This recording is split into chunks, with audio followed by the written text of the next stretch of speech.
Čau lidi, dneska jsem si pro vás připravil kouzlo se skleničkou a s mincí, takže začínáme. Takže máme takovou tu normální skleničku, tohle vidíte, normálně nic s tím není, taková, nevím, jak bych to popsal, fakt nevím. No, prostě takový kus papíru, no.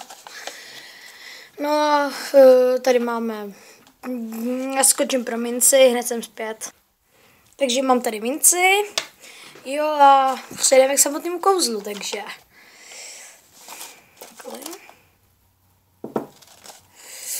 Čáry, máry, fuk.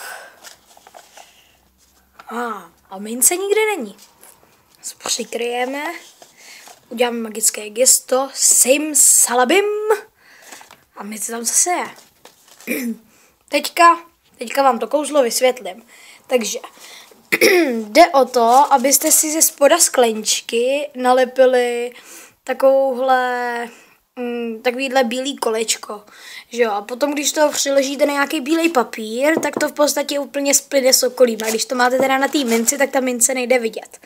Jo, lepší je, když máte teda zrovna bílej papír, tak lepší je si tam dát dvě ty bílý kolečka, protože když tam dáte jen jedno, tak jakoby ta mince tam jde trochu vidět jakoby ten odstín, nebo jak bych to popsal. No, tak no.